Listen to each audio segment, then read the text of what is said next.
Hello, I'm Esther Githu-Ewart. Welcome to Africa 54. Here's what's coming up. In the race for the White House, Republican candidate Donald Trump is taking heat for questioning the racial identity of Democratic candidate Kamala Harris. Protesters across Nigeria voiced their discontent with government reforms they say are the source of the cost of living crisis. And young South African students shoot for the stars thanks to the Pathways to Space program. We'll have a report from Cape Town. All this and much more coming up on today's Africa 54.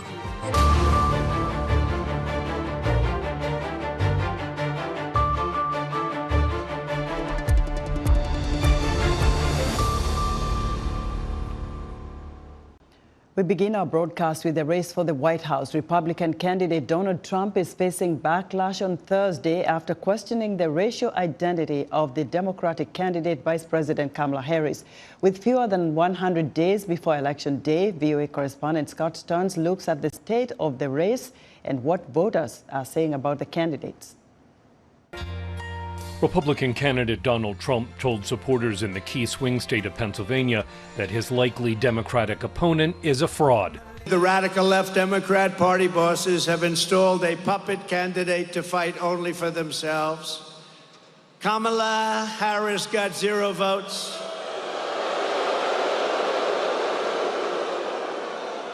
She's totally scripted, owned, and controlled by the donors and the power brokers who created her campaign and who rip off our government and make billions and billions of dollars. Former President Donald Trump. Earlier in the day, Trump had a contentious meeting with black journalists where he questioned the racial identity of Harris, whose mother was Indian and her father is black. She was always of Indian heritage, and she was only promoting Indian heritage. I didn't know she was black until a number of years ago when she happened to turn black, and now she wants to be known as black. So I don't know, is she Indian or is she black? Harris has long self-identified as both black and South Asian American. Since becoming the likely Democratic presidential candidate, she's drawn even with Trump in 7 key swing states, according to political polling by Bloomberg News and The Morning Consult, largely on the strength of greater support from young black and Hispanic voters. So the momentum in this race is shifting. And there are signs that Donald Trump is feeling it. You may have noticed. Harris told a rally Tuesday in Georgia that Trump seems to have a lot to say about her, but does not want to debate in September as scheduled. Well, Donald,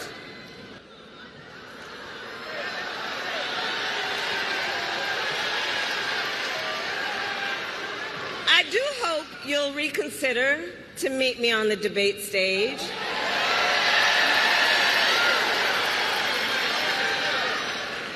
Because as the saying goes, if you've got something to say it to my face. Harris is expected to announce her vice presidential pick in the coming days and still has the party's convention in Chicago to help convince voters that she's a better choice than Trump. In North Carolina, voter Wanda Cherry says she's excited about the Democratic Party switch from President Joe Biden to Harris. I'm glad that the president realized that we need somebody younger to run the country, somebody that has the smarts and the willingness to run. Georgia voter T. Stanley does not believe Harris is ready to be president. First, her being the candidate,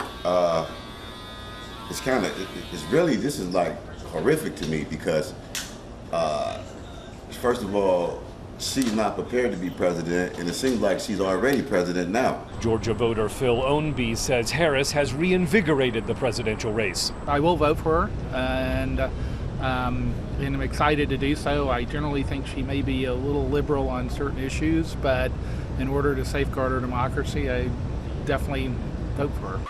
In California, voter Marina George says Trump's support is strong enough to defeat any challenger. even with Kamala Harris coming in, anyone they put, they're not going to win. It's just making the Democrat Party break apart even more and faster, and everything that they're doing is good for the Republicans. Nationally, the Bloomberg poll shows Harris and Trump in a statistical tie with fewer than 100 days to go before Election Day. Scott Stearns, VOA News. A short time ago, U.S. President Joe Biden spoke about a prisoner swap between Russia and Western countries. Russia, the United States, and 5 other countries are exchanged 26 prisoners Thursday. Turkey earlier said Russia freed 16 Western prisoners, including American journalist Ivan Gashkovich and former U.S. Marine Paul Whelan. Also freed was Alsu Kumasheva, a Russian-American journalist for Radio Free Europe, which is funded by the U.S. Agency for Global Media, which is VOA's parent agency. 10 Russians were handed over from Western countries. Turkey said it negotiated the transfer of the detainees who were flown to Ankara before traveling to their home countries.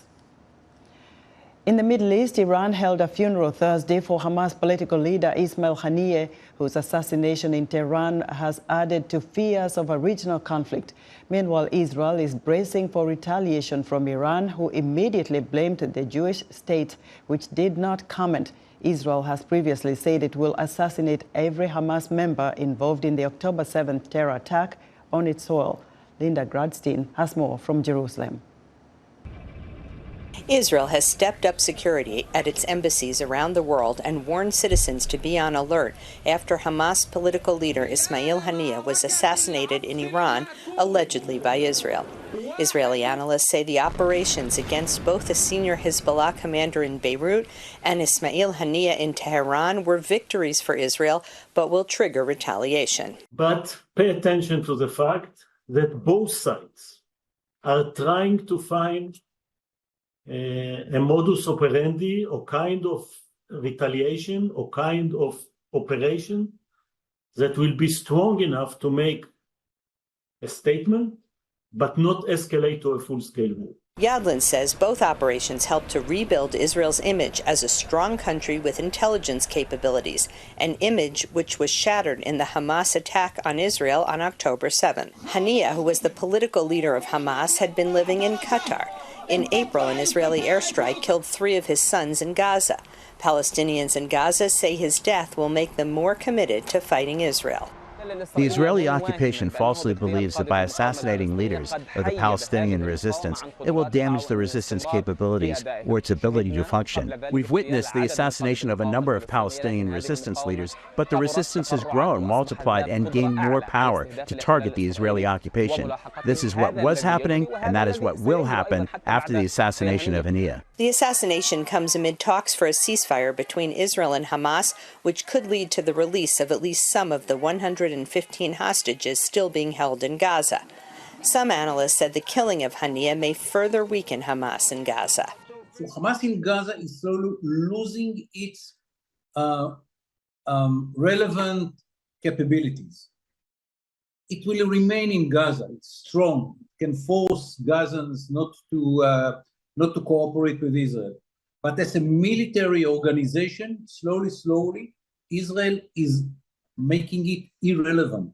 However, he said Hezbollah remains a strong military organization and could present a serious threat to Israel. There was also concern that Iran could respond directly to Israel since Haniyeh was killed in Iran. In April, Iran fired hundreds of missiles directly at Israel, and Iran has used proxies, including the Houthis in Yemen and Hezbollah, to attack the country. Linda Gradstein, VOA News, Jerusalem. The United States says it was not involved in the assassination of the Hamas leader Ismail Haniyeh, who is the second Iran-backed militant group leader assassinated this week. VOA White House Bureau Chief Patsy Widakuswara reports. Ismail Haniyeh was last seen alive attending the inauguration of Iran's new president, Masoud Pezeshkian, on July 30th. Haniyeh, the political leader of Hamas, an Iranian-backed Palestinian militant group, was killed in an airstrike the following day. In Singapore, U.S. Secretary of State Antony Blinken told Channel News Asia the United States was not aware of or involved in Haniyeh's assassination. Well, of course, I've seen the reports, and all I can tell you right now is I think nothing takes away from the importance of, as I said a moment ago, getting to the ceasefire. No one immediately claimed responsibility for the assassination, but Israel has targeted Hamas leaders since the group's October 7 attack on Israel that triggered the ongoing war in Gaza. In April, an Israeli airstrike killed 3 of Haniyeh's sons.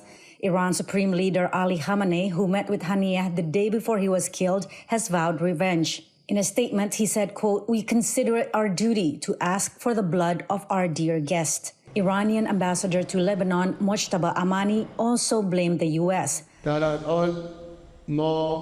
We know that the Americans usually guide and support the Zionists in such criminal acts.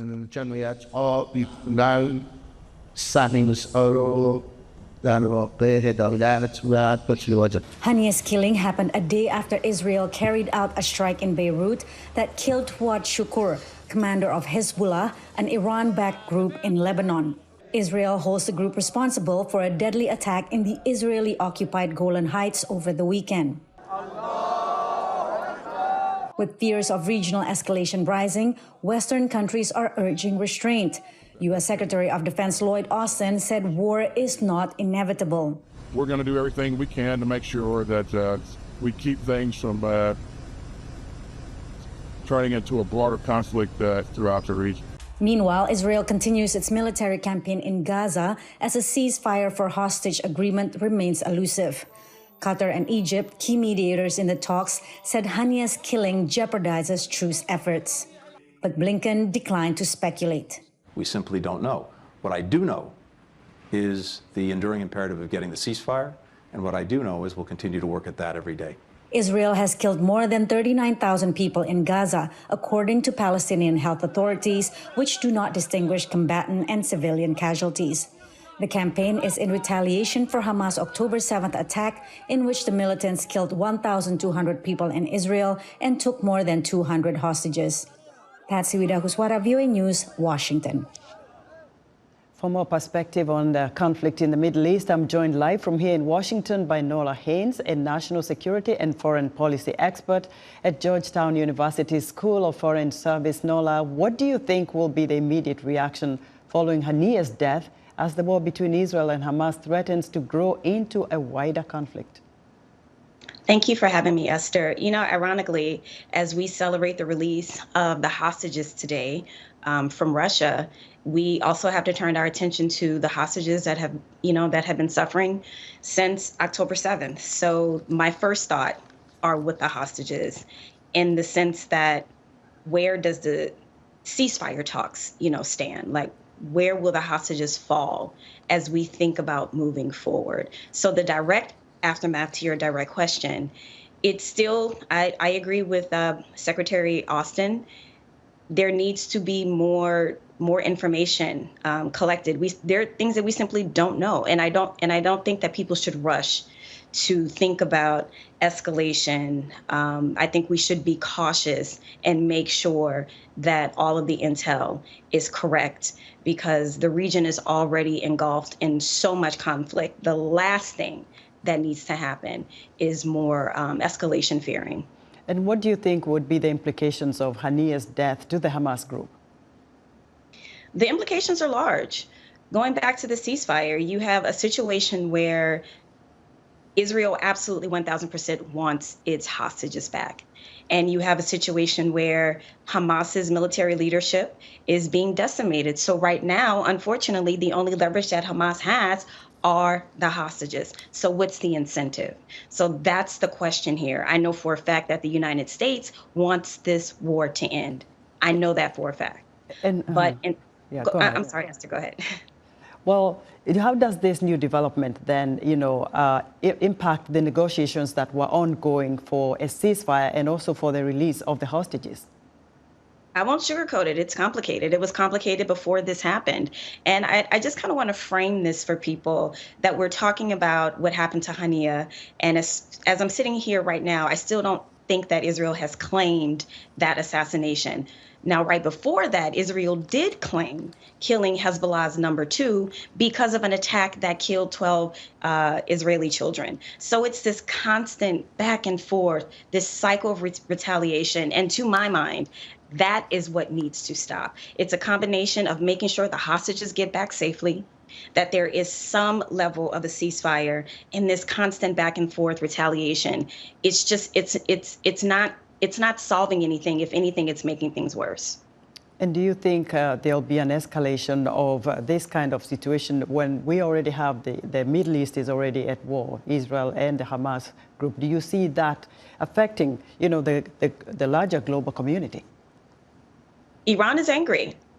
Hania was killed during the inauguration of their president. So symbolically, not just tactically, but symbolically, Iran is feeling incredibly bruised. So I can't sit here and speak for what Iran may do. We've seen what they are capable of doing, when they launched the attack.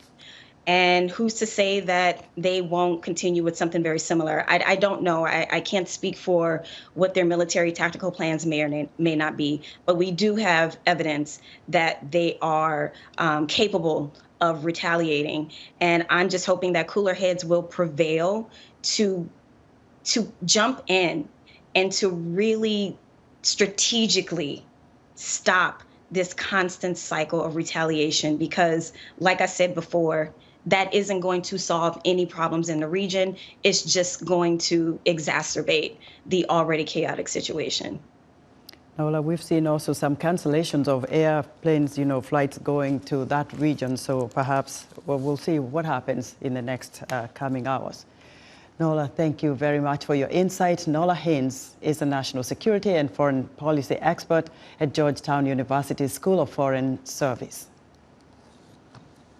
Police fired tear gas to disperse crowds of protesters in Nigeria's capital, Abuja, on Thursday as thousands rallied across several cities over an escalating cost of living and governance issues. Timothy Obiezu has more from Abuja.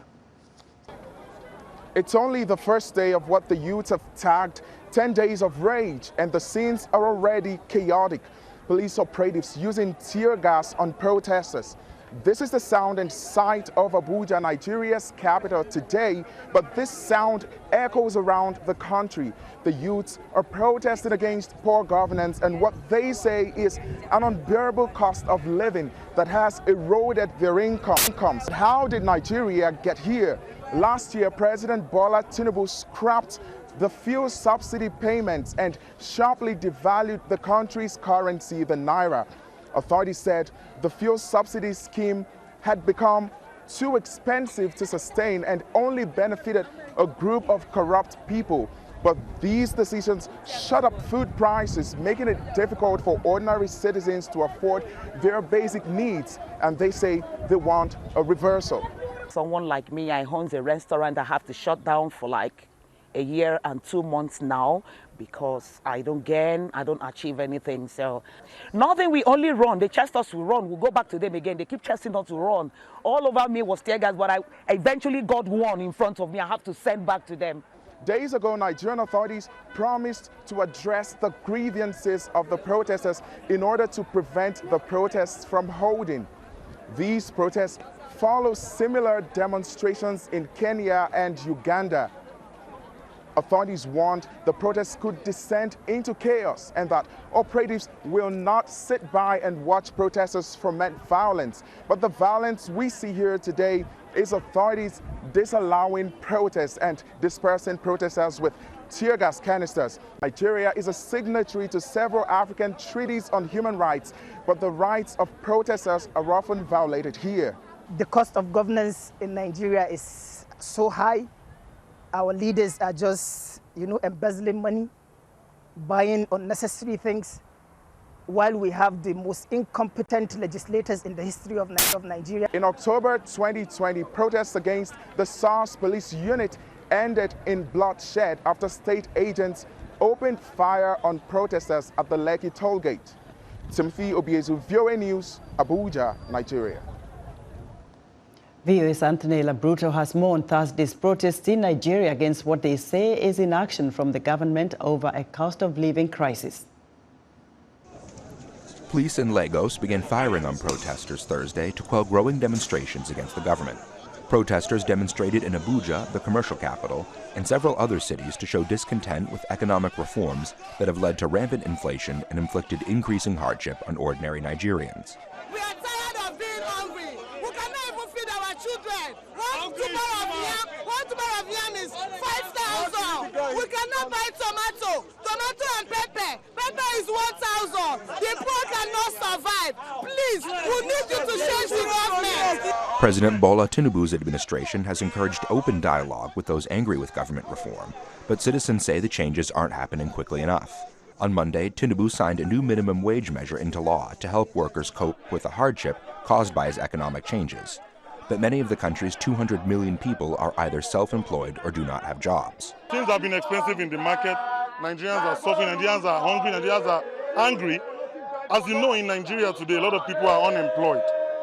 The issue of insecurity in the north and the southeast continues to increase every day. So we are here to just make our grievances known to the federal government. Consumer inflation rose to a new 28-year high of 34.19% in annual terms in June. Labor unions have led previous protests, but Thursday's march was mostly by unemployed youth, introducing a new demographic to the government trying to lessen the impact of its economic policies. Protesters are expected to return to the streets on Friday. Anthony Labruto, VOA News. Let us know what you think about Africa 54 and all our VOA Africa programs on our website at voaafrica.com. Still to come, we'll tell you about a South African program called Pathways to Space. Stay with us.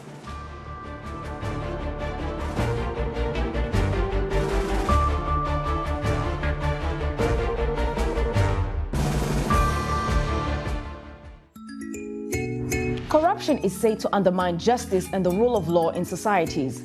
On this week's episode of Our Voices, we'll explore how women especially are affected by corruption as they seek access to their basic needs, health services, even when they seek to climb the ladder in leadership. We discuss this and more. Join the conversation each week right here on Our Voices.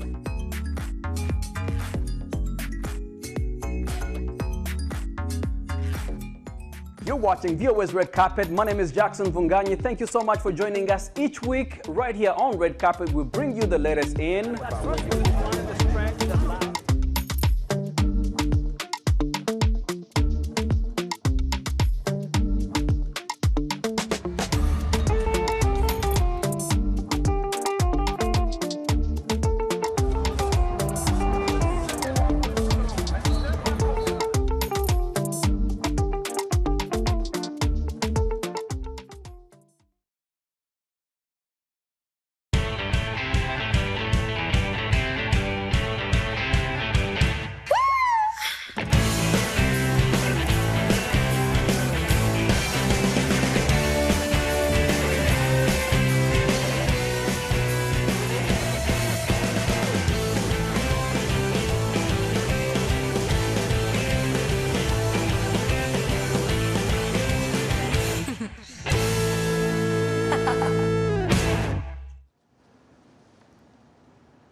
You're watching Africa 54 from the Voice of America headquarters here in Washington, D.C. In other news, a Central African Republic health official says an outbreak of the Mpox virus has been confirmed in several towns and villages, with new infections reported this week in Bangui. Authorities say they are meeting with the governments of neighboring countries in an effort to stop the spread of Mpox, formerly known as monkeypox. Former Guinea junta leader Musa Dadis Camara has been sentenced to 20 years in prison after a criminal court found him guilty of crimes against humanity in the 2009 stadium massacre by the military that killed at least 157 people and left dozens of women raped. And Human Rights Watch is accusing Tanzania of forcing indigenous tribes from their ancestral land in the Ngorongoro Conservation Area. In a new report, the rights group documents a Tanzanian government program to move 82,000 people off their land to use it for wildlife conservation, tourism, and hunting. The conservation area in northern Tanzania is a UN World Heritage Site. A group of young African students is shooting for the stars thanks to a program called Pathways to Space. Aerospace company Boeing and a South African science organization are backing an education program that just celebrated its first graduates. Vicky Stark reports from Cape Town. Over 300 students from schools in Ethiopia, Nigeria and Tanzania have just finished the 5-month extracurricular Pathways to Space program. In this theoretical and hands-on course, the students built and tested payloads for a high-altitude weather monitoring balloon. The goal was to send up a carton of eggs and have them returned to Earth unbroken. Henok Tefera Shawl is with aerospace company Boeing, the program's sponsor. He says he's proud to be involved in space industry education in Africa. This is a sector that has a potential of transforming our continent, and we're glad to partner with those countries that have launched space programs, such as here in Ethiopia, in Tanzania, and in Nigeria. Shaw says the program had to include 50% girls, and the program will continue to maintain this parity going forward. And of course, in this area, the participation of girls is very important because they're heavily underrepresented. And we're also happy to see that it was a very diverse set of kids which came from all over Ethiopia. Girl students like Helena Mulugeta say they loved the program and want more opportunities. I have participated in other programs, but nothing like this, because this has helped me apply the skills I know and the theories that I know, and it has also enhanced my knowledge in the aerospace engineering field and in other parts of space science. Everyone, 3, 2, 1, lift off! The Ethiopian students marked their graduation with a high-altitude balloon launch from Sululta, Ethiopia, on July 10. After 5 hours of flight, the balloon landed in Ambo, which is 186 miles west of the launch site. Organizers say all the eggs in the payloads returned uncracked. The Tanzanian and Nigerian graduation ceremonies are scheduled to be held on July 27th, also with high-altitude balloon launches. The program is an initiative of the non-governmental organization Future African Space Explorers STEM Academy, or FASISA. Boeing and FASISA say they will be expanding the Pathways to Space program to other African countries, and starting next year, will have both in-person and online training sessions. Vicky Stark, VOA News, Cape Town. And that's our show for today. Be sure to watch Africa 54 on our website at voaafrica.com. From all of us here in Washington, thank you for watching.